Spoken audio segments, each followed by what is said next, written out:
Claudia Sofía Corichi García es una destacada activista y líder política mexicana, conocida por su incansable lucha por la igualdad de género y la participación política de las mujeres en México. En su carrera política, Corichi ha ocupado varios cargos importantes en el gobierno de México. Fue senadora plurinominal en la 60ª legislatura y secretaria de la mesa directiva del Senado de la República, representando al Partido de la Revolución Democrática. Además, ha sido diputada federal por Movimiento Ciudadano en la 63 legislatura de la Cámara de Diputados.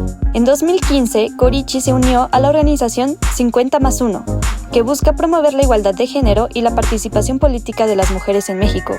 Escribe una columna semanal en El Sol de México y publica artículos una vez al mes en la revista digital de Expansión Política. Fue conductora del programa internacional Pulso Fórmula de Grupo Fórmula y ha participado en diversos libros y publicaciones sobre anticorrupción, fiscalización e igualdad.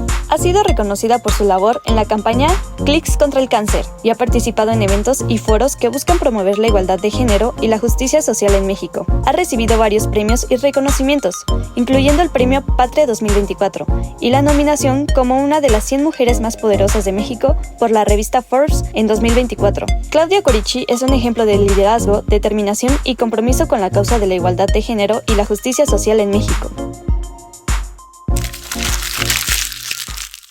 Hola, me da mucho gusto saludarlos. Pues estamos aquí en otro episodio más en Ruta, pero pues miren, me da mucho gusto, ya tal ustedes como vieron la semblanza, estamos acompañados el día de hoy de una gran mujer. Me da muchísimo gusto que nos acompañe el día de hoy Claudia Corichi García. De verdad, Claudia, me da mucho gusto tenerte aquí en Nosotras en Ruta y que pues saludemos a las compañeras que pues estoy segura, esta historia de verdad no solo les va a impulsar, las va a motivar, sino también les va a dar una esperanza de las que muchas veces decimos, ¿se puede? Claro que se puede, porque hay guerreras como ella aquí a nivel nacional. Bienvenida, mi querida Claudia. Muchísimas gracias, querida Beatriz. Sabes que te quiero mucho, pero además coincidimos en muchos temas y en muchas causas. Muchas gracias por invitarme a este gran programa, que han pasado grandes invitados por aquí. Sí. Así a ver cómo nos va. Muchas gracias, mi querida Claudia.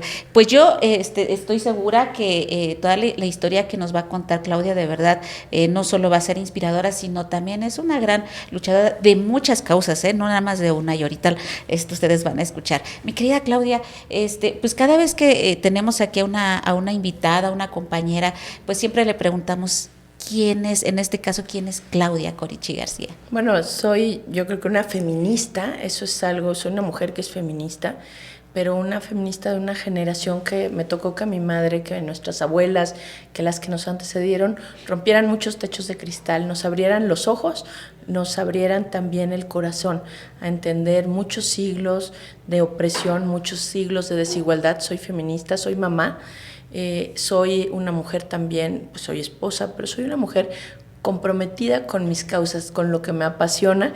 También soy funcionaria pública y bueno, pues soy también presidenta de esta colectiva que me apasiona el trabajo ahí, 50+1 Nacional, y algo que además incluye a muchas mujeres de diversas visiones, de diversas tendencias políticas, pero que nos aglutina y nos une en torno a la igualdad, a la lucha contra las violencias hacia las mujeres, hacia las infancias y también el empoderamiento y el liderazgo de mujeres. Así es. Y yo quiero compartir que la primera vez que vi a Claudia, y la verdad es que me impactó, fue en una ponencia que ella estaba dando sobre el tema de todo lo que nos hace falta como mujeres construir. Pero ¿cuándo nace en ti, mi querida Claudia, este trabajo, uno hacia la política y después cómo encauzar todas estas necesidades que has ido viendo conforme a tu historia de vida, encauzarlas hacia las mujeres? Bueno, vengo de una familia política en el lado de mi madre. Mi padre no, mi padre era un hombre más intelectual, aunque sí, mi padre fue del Partido Comunista. Mi padre llega a Zacatecas a formar la Facultad de Economía de Zacatecas, conoce a mi madre, hija de un militante priista, exgobernador priista, pero mi madre siempre quiso militar en la izquierda. Dice que cuando vio lo del 68 se aterrorizó de lo que estaba haciendo el Estado mexicano y la represión. Conoce a mi padre, ambos participan en el Partido Comunista, se casan y después, bueno, pues mi madre estaba embarazada de mí cuando se van a Puebla, mi papá como director de la Facultad de Economía en la Benemérita Universidad Autónoma de Puebla. Y la verdad es que, bueno, pues yo sé todo esto porque un día me encuentro, sé de la persecución, porque empiezan en una etapa muy dura. Por una parte él era director de la Facultad de Economía, pero por otra parte los perseguían por su visión de izquierda. Y yo me entero de esto porque un día soy niña pequeña, quizá unos 8 años, y me encuentro un cartel donde estaban buscando, diciendo que si veían a mi papá y a una lista de 5 personas más, había que matarlos. Y entonces lo encuentro en un portafolio en el estudio, ya sabes, la curiosidad de una niña. Sí. Y le pregunto a mi mamá y a mi papá por qué era eso. Mi papá se queda callado. Mi mamá me dice, porque somos de izquierda, porque éramos comunistas.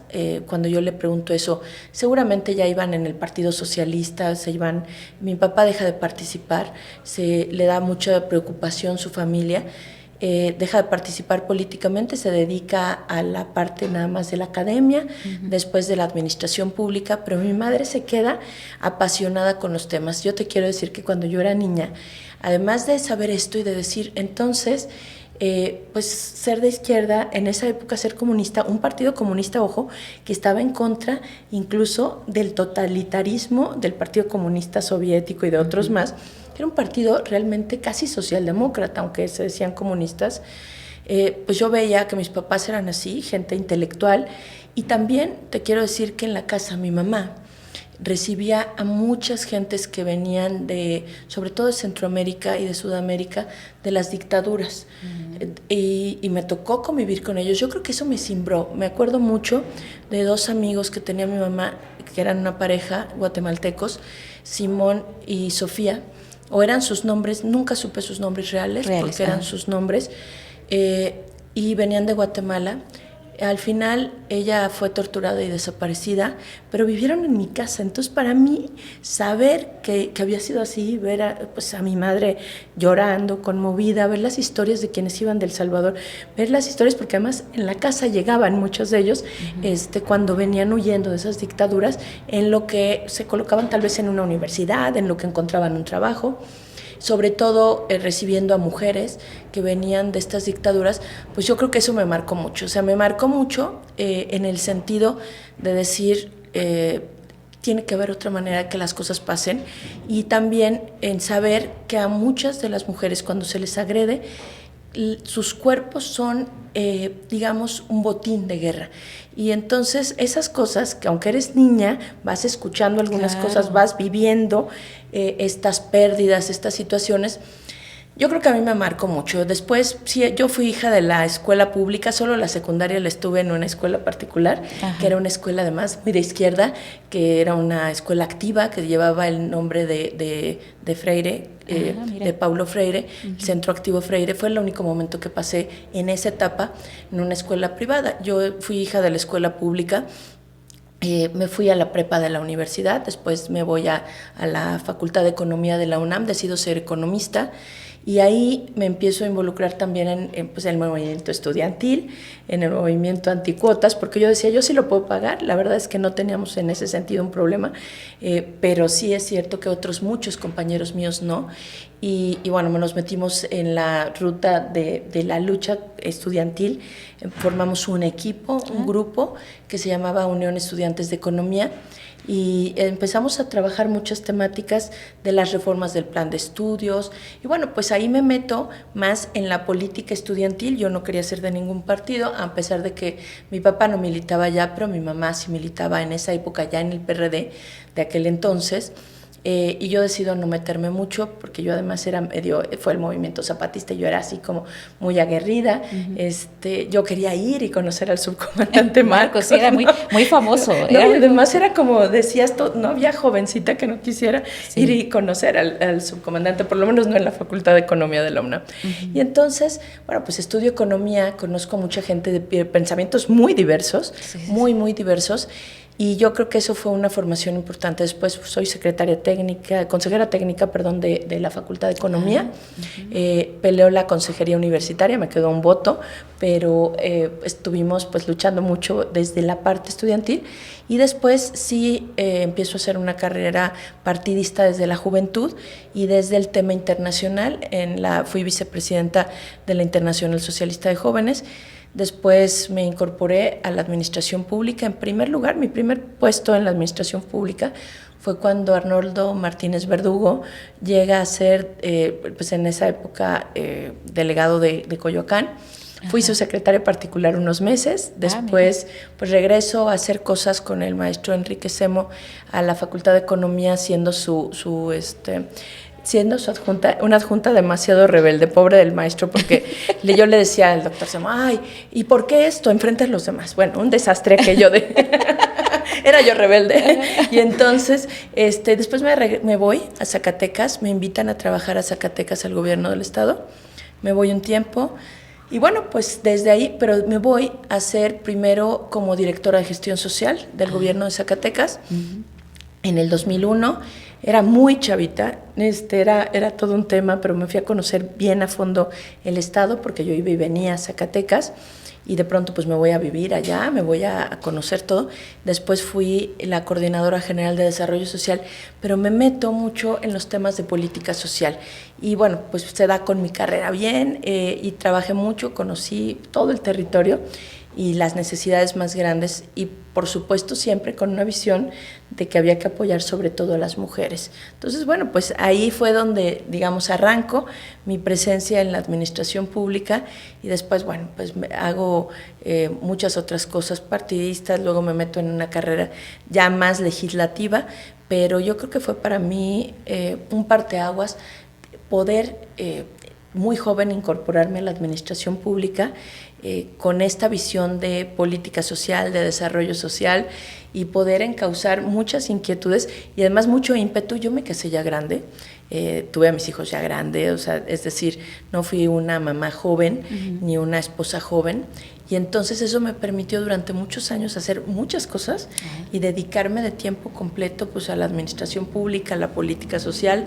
Y después, bueno, pues en 2006 gano la candidatura plurinominal a ser senadora de la República. Sí, claro. Y pues fui senadora 2006, 2012.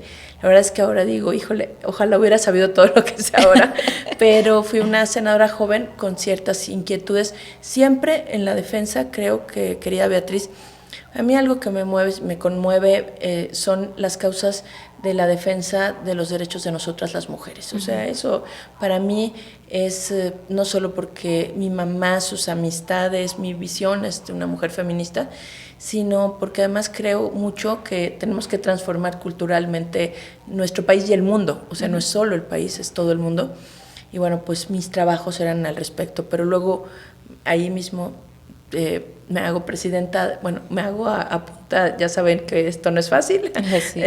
Pero sucedió, como me hacen presidenta de recursos hidráulicos y tuve que aprender del tema, me metí a fondo a aprender, creo que aprendo rápido, eso es una ventaja. Tenía un asesor que me decía, usted aprende muy rápido, y qué bueno, porque entonces aprendí rápido, me puse a estudiar mucho, y fui presidenta de la Comisión de Recursos Hidráulicos. Fui la primera mujer que fue presidenta de esa comisión en el Senado, una comisión como muy de hombres, sí. Muy técnica, y bueno, pues hice una vida y una carrera legislativa. Después me lancé a una candidatura, muy bien. No la gané, pero me quedé con muy buena votación en mi estado. Me casé, y dicen que de las cosas que parecen crisis vienen oportunidades. Sí. Me di la oportunidad de estudiar, puse una consultoría y tuve a mi hijo, y la verdad es que fue una etapa muy provechosa para mi vida. Luego regreso a la Cámara de Diputados y bueno, pues ya con mucha claridad de qué temas quería tocar, de los derechos de la infancia, igual del tema de la política de igualdad, pero me meto mucho en el tema de la lucha anticorrupción y de rendición de cuentas, y esto me ayuda pues a formarme en ese sentido, y a hacer lo que hoy hago, que es trabajar en la Auditoría Superior de la Federación, pero también a saber que aunque esté en un órgano técnico, esta inquietud de participar desde sociedad civil, ya no partidistamente, pero sí con la política de la igualdad, la política feminista en todos los espacios, pues era una visión de vida. Entonces, pues eso es un poco, en resumidas cuentas, de dónde vengo, de dónde viene también esta visión y también cuáles son los temas que yo he trabajado. Y mi querida Claudia, bueno, que es extensivo, yo como se los dije, una mujer muy práctica, pero muy metida desde muy jovencita. Y en este sentido, mi querida Claudia, ¿cuándo tú empezaste a notar que tú dices, yo empecé en el tema de la administración pública muy joven, desde entonces a ti ya se te habían abierto las puertas, las mujeres que nos antecedieron, sí realmente lograron romper estas barreras para que nosotras las mujeres pudiéramos acceder y en tu caso estar en estos espacios, en el Senado de la República. Tú cuentas tu historia de, fui la primer presidenta, ¿no? que encabezó una comisión, que queremos decirlo aquí, es muy complicado encabezar una comisión, ya sea en el Senado de la República o en la Cámara de Diputados Federal, porque es una gran responsabilidad y tal como lo dice Claudia, o sea, si hay que estudiar, o sea, no, incluso ser secretaria de una comisión, claro, hay que estar preparados, pues, ¿no? Porque no nada más se trata de llegar y sentarse y levantar el dedo o lo votamos. No, y a las mujeres además se nos exige, o sea, hay una visión, querida Beatriz, y tú lo sabes, lo has vivido, se nos exige más. Sí. O sea, es decir, tenemos que probar doblemente que somos capaces. Porque a mí sí me decían, no, pero ese no es tu tema. Oye, pero soy economista, puedo aprender. Todos los demás están aprendiendo y además me voy a meter y voy a tener un buen equipo de asesores y además yo me voy a meter. Pero eres mujer y entonces tienes que demostrar doblemente. Y sí nos cuesta, es decir, sí abrieron estas brechas nuestras madres, nuestras abuelas, muchas mujeres que nos antecedieron. Y además yo diría que además para eso sirven yo y por eso me siento tan orgullosa como presidenta de 50+1 de que las organizaciones de sociedad civil sí abren camino, sí hicieron una transformación y sí fueron las que pusieron el dedo en la llaga desde hace siglos, o sea, abriendo espacios a punta también de revoluciones, de transformaciones, de marchas y de protestas, que a nadie le extrañe eso. Pero creo yo que no es tan fácil, o sea, es decir, suena fácil, pero es profundamente complejo.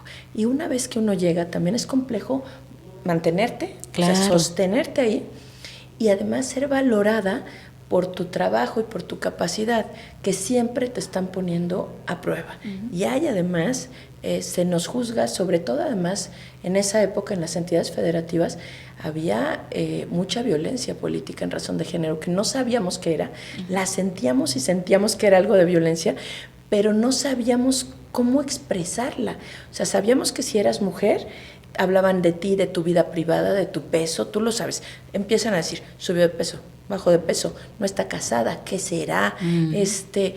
¿Cómo se ve? O sea, es decir, nos juzgan por nuestra apariencia física y por nuestras relaciones, más que por nuestra capacidad en muchos casos. Totalmente. Cosa que no hacen con los hombres, ¿no? Entonces no es fácil llegar, pero además cuando se llega hay que trabajar por sostenerse, mantenerse y además lograr transitar y resistir para poderte mantener en espacios de decisión. Sí, totalmente de acuerdo. Y además, si a esto le añadimos que todavía la cultura mexicana, sobre todo yo hablaría abajo en nuestras comunidades, si acá arriba en las grandes ciudades están, ¿no?, las mujeres en este auge de ya entramos, ya entró otra, allá abajo también, aunque ustedes no lo crean, también ya se empieza a abrir como esa ventana de oportunidades para las mujeres, pero todavía, por ejemplo, yo hablaría de mi estado de Oaxaca, hay autoridades que dicen, vamos al Congreso local y le pedimos a los diputados que nos den la oportunidad,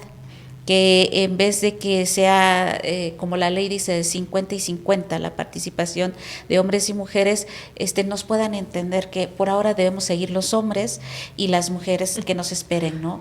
Y yo digo, ¿qué les pasa? Y a mí me sorprende aún más, Claudia, y yo creo que eso ya es un tema que tú finalmente vas a tener que ver. Perdón, está sonando el teléfono. Y que eso tú creo que lo has estado viendo constantemente, es cómo ayudar, apoyar, impulsar a estas mujeres, porque ahora tú estás representando un colectivo a nivel nacional, un colectivo que fue creado a nivel internacional, que hoy tú encabezas a nivel nacional, y donde están todas esta gama de pensamientos, de ideas, pero que finalmente somos mujeres. Así es. Y que finalmente todas nos unimos en una sola voz. ¿Cómo le hacemos para que en un congreso donde hay mujeres, ya están las mujeres, que estas mujeres que llegaron a estos espacios sepan, les caiga el 20, que no por un gobernador, una gobernadora, una línea política, tienen que votar otra vez estas leyes en retroceso, cuando fueron otras? Hubieron mujeres que murieron, hubieron mujeres encarceladas por alzar este tipo de exigencia de voz, y que ahora ellas que ya tienen esta posibilidad de estar en estos espacios digan, le demos la oportunidad a los hombres y que las mujeres esperen. ¿Tú cómo No, yo ves? creo que no. Y yo les decía el otro día, y creo que esa es una reflexión que nos tenemos que hacer. Hemos avanzado mucho en México en representación política, somos el primer lugar en representación política paritaria en las legislaturas y sobre todo en la legislatura federal a nivel mundial. Sin embargo, tenemos enormes retos y también oportunidades, pero también problemas en la incorporación de las mujeres, por ejemplo, a las oportunidades económicas en igualdad de condiciones. Pero sin embargo, en esto que estamos bien, no creamos que es para siempre, o sea, tenemos que seguir esta lucha. Necesitamos defenderla todos los días, porque hay países, yo comentaba, es increíble, uno ve las fotos, por ejemplo, de Irán en los años 70 y las mujeres andaban en minifalda. Hoy no se les pueden ver ni los ojos, ya ni siquiera eso, ha sido brutal. Es decir, lo que creemos que hay de avances o los defendemos, y desde la sociedad civil estamos insistiendo y no permitiendo ningún retroceso, ni un ápice, y yo sí soy una convencida, ni un ápice de retroceso, al contrario, nos falta mucho por hacer en otros espacios. Tal vez en el político hemos avanzado, pero esto tiene que reflejarse en el cambio cultural, social, hacia todas las mujeres, no nada más, y qué bueno que hay muchas mujeres o habemos muchas mujeres en espacios de decisión o de liderazgo, pero tiene que verse reflejada para todas las demás mujeres, y hay muchas cosas todavía por hacer. Entonces, creo que no hay que dar ni un paso atrás, que no hay que permitir ni un ápice en el retroceso del avance de nuestros derechos, que además no son concesiones. Somos, como dice nosotras, que nuestro colectivo se llama 50+1, somos el 51% de la población, casi el 52% en México.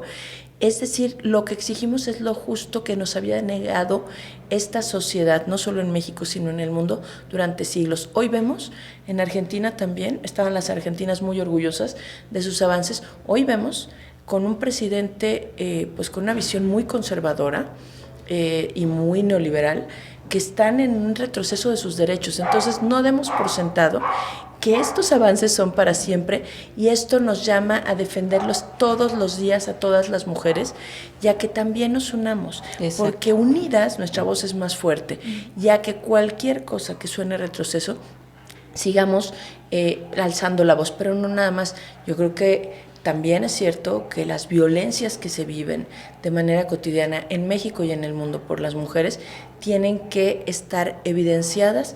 Tenemos que sensibilizar y tenemos también que decir esto no puede seguir pasando, y ser una voz también de muchas de las que están viviendo una situación difícil, o de las que ya no están y han perdido la vida por sus luchas, y también muchas de ellas por el simple hecho de ser mujeres.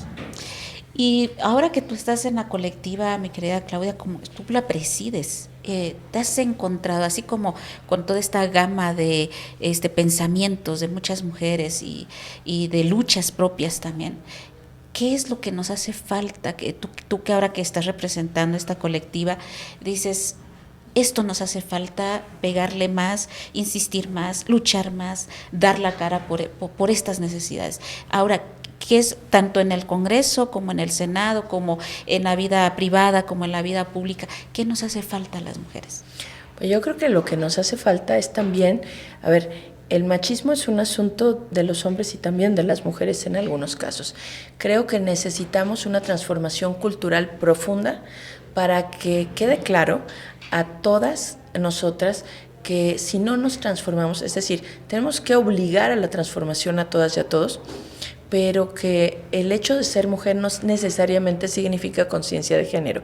Yo creo que es ser mujer y también todos los días luchar por otras mujeres, por sus derechos, vivirlo diciendo, a ver, yo no puedo educar un macho, o sea, yo no debo educar un macho, porque si yo educo un macho, entonces, ¿cómo quiero que socialmente se transforme? Y además creo que tenemos que luchar todas juntas porque, lo que yo te decía, porque la representación de las mujeres, esta gran oportunidad que tenemos con la primera mujer presidenta de la República, con un gabinete paritario, con muchas mujeres en espacios de decisión, significa transformaciones muy importantes para el resto. ¿Por qué? Porque las mujeres seguimos siendo las más discriminadas, las más violentadas. La pobreza tiene rostro de mujer y de niña y de indígena. Es decir, hay muchas cosas transversales que cruzan estas desigualdades y que nosotras tenemos que luchar. ¿Qué creo que es muy importante? Dos cosas fundamentales. Una, la lucha contra las violencias hacia las infancias y hacia las mujeres, y levantar la voz muy fuerte en esto, exigir que no haya impunidad, exigir que haya justicia, exigir el respeto a los derechos humanos de todas las personas y a la dignidad sean una realidad todos los días, y educar no solamente a nuestros hijos, a nuestras parejas, a toda la gente que colabora con nosotras o que convive con nosotras, en que esto tiene que transformarse y creérnosla. Y el otro tema, creo que sí es muy importante, el empoderamiento económico de las mujeres. Si las mujeres empezamos a participar económicamente, ya participamos, pero somos invisibilizadas en las tareas del hogar, y participamos porque de ahí todos los demás, todo se sostiene, y esta sociedad se sostiene por las tareas de cuidados que hacemos, sobre todo las mujeres, que además las que trabajamos remuneradamente, tú lo sabes, de todas maneras trabajamos remuneradamente, trabajamos además en nuestra casa, así trabajamos es. de maestras casi con los hijos. Psicólogas. ¿No?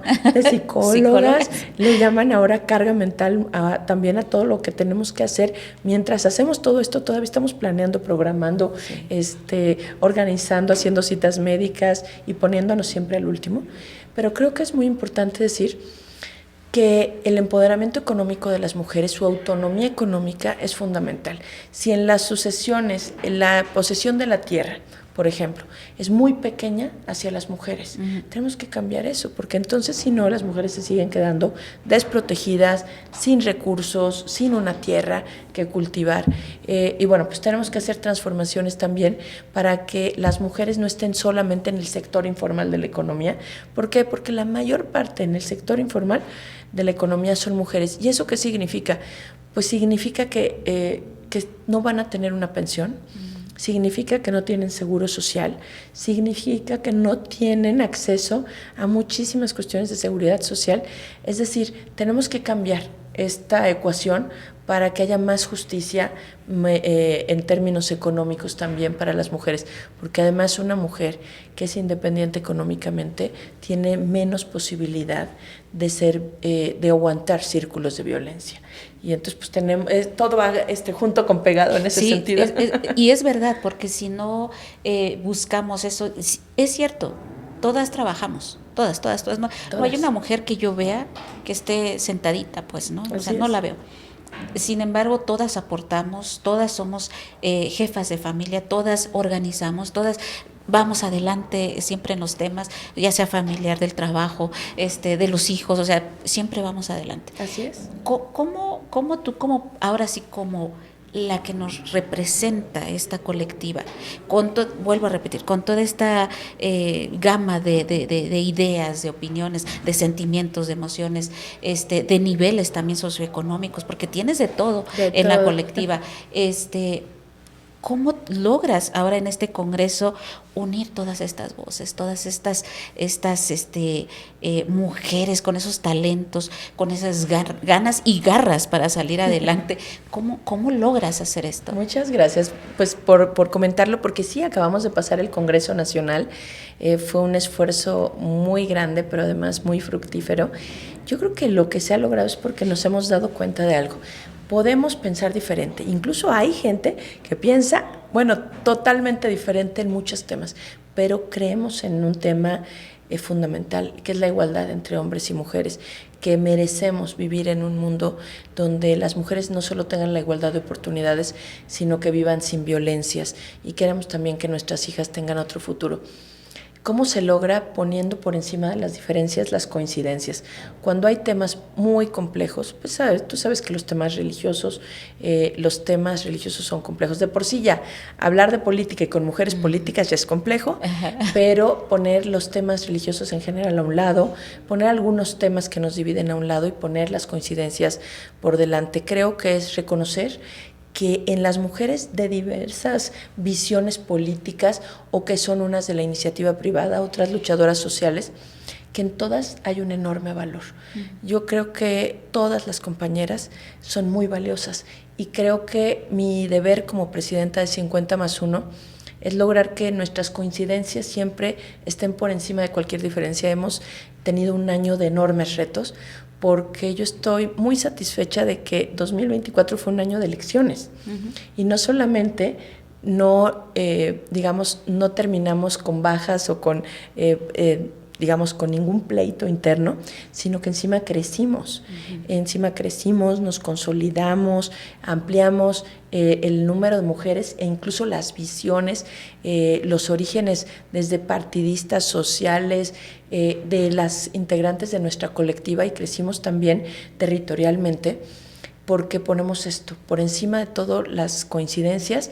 Y sí, por supuesto que a veces pensamos diferente, pero creo que hemos logrado aglutinar una fuerza donde sabemos que si nos mantenemos unidas, nuestra voz resuena más fuerte. Y entonces ha sido un enorme reto, pero también creo que reconocer en cada una de las mujeres que participan en esta colectiva cualidades. Creo que tenemos que poder abrir los ojos a decir, bueno, puedo no creer lo que ella, pero qué hábil es, qué inteligente es, qué echada para adelante es. Tenemos que reconocernos en nuestras diferencias y poner por encima nuestras causas. Y estoy convencida que más allá de cualquier visión partidista, si nosotras nos mantenemos unidas, si nos mantenemos fuertes y seguimos creciendo, y si hacemos esto que los hombres habían hecho mucho, a ver, ellos se ponían de acuerdo en ser grupo, y ellos se repartían todos los espacios y se ponían de acuerdo, y a veces echaban unos tragos y ya tú esto, compadre, tú esto, y se ponen de acuerdo. ¿Por qué no lográbamos las mujeres ponernos de acuerdo? Porque nos decían que las mujeres éramos complicadas, que juntas ni difuntas. Yo les digo, juntas y nunca difuntas, o sea, queremos al contrario, nos queremos vivas, libres y sin miedo. Sí. Y creo yo que ahora nos toca el turno a las mujeres de construir frente a lo que han querido que sea la competencia, de saber que todas cabemos porque hay más espacios, y de saber que todas tenemos un valor y debemos ser reconocidas. Totalmente de acuerdo. Pues mi querida Claudia, de verdad nos has enriquecido mucho en este programa. Yo te esperaba, la verdad, ya. Gracias. Para que, es para mí un honor estar contigo. Además, te quiero y te respeto mucho. Muchas gracias. Lucha. Y de verdad, pues aquí en Nosotras en Ruta hacemos un ejercicio, porque nos quedamos con esas palabras de ustedes. Y yo siempre lo digo, son palabras de sabiduría, pero sobre todo de estos años de experiencia que ustedes han juntado y que hoy se lo pueden compartir a otras mujeres. Claudia, desde tu perspectiva como presidenta, como mujer, como madre de familia, como esta luchadora que fuiste desde muy jovencita, ¿qué opinas de una mujer que ya encabece, en este caso, un colectivo de mujeres a nivel nacional? ¿Qué opinas? Bueno, yo creo que es fundamental. O sea, tenemos que estar donde se tomen las decisiones, tenemos que empujar en todos los espacios, y creo que es el tiempo de las mujeres. Lo llamamos hacia el Congreso, es tiempo de las mujeres, porque lo vimos en todos los espacios, independientemente de una visión de cualquiera, partidista o no partidista. Que hoy tengamos a la primera mujer presidenta de la República, que hoy tengamos tantos espacios de decisión, por una parte es una esperanza, y por otra parte es una enorme obligación de que las cosas se hagan mejor y que esto signifique más cosas en transformaciones para todas. Y creo que para mí es un enorme placer poder decirte que como presidenta de 50+1 me siento orgullosa de todas y cada una de las que integran esta colectiva, y creo que necesitamos todos los días empujar más causas. Tú haces una lucha, por ejemplo, muy importante sobre la cultura de la paz, porque yo les decía el otro día, a ver, cuando me dicen, ¿por qué no nada más hablas de los derechos de las mujeres y de las niñas? Porque si no hablamos nosotros de las infancias, niños o niñas, ¿quién lo va a hacer? ¿Quién va a hablar de las niñas y de los niños? Yo no he visto un colectivo, desafortunadamente, de hombres que defienda los derechos de la infancia. Qué triste que no, pero pues alguien lo tiene que hacer. Qué bueno que lo hagamos nosotras. Y en tu caso, cuando hablamos de cultura de paz, cuando hablamos de derechos de las mujeres de los pueblos originarios, creo que es también hablar de que tenemos que hacer una transformación y valoración de sus derechos humanos, de su dignidad, de su aportación a esta nación. Y tenemos, así como en el caso de lo que tú has venido trabajando, que reconocer que las mujeres jugamos en esto un papel fundamental para la paz, para el desarrollo, para la dignidad de nuestro pueblo. Muchas gracias, Claudia. Y pues ya por último, esta pregunta que es fundamental para nosotras en Ruta, que por eso fue creado, y lo comentaste ahorita, es el tema de la paz. Desde tu perspectiva, mi querida maestra, porque es maestra, de verdad me honra mucho, Claudia. ¿Para ti qué es la paz? Bueno, para mí la paz es la posibilidad de vivir con libertad, con el respeto a tus derechos humanos y a tu dignidad, que nadie esté por encima de otro, que nadie violente. Y son tiempos difíciles para la paz en todo el mundo y también en nuestro país.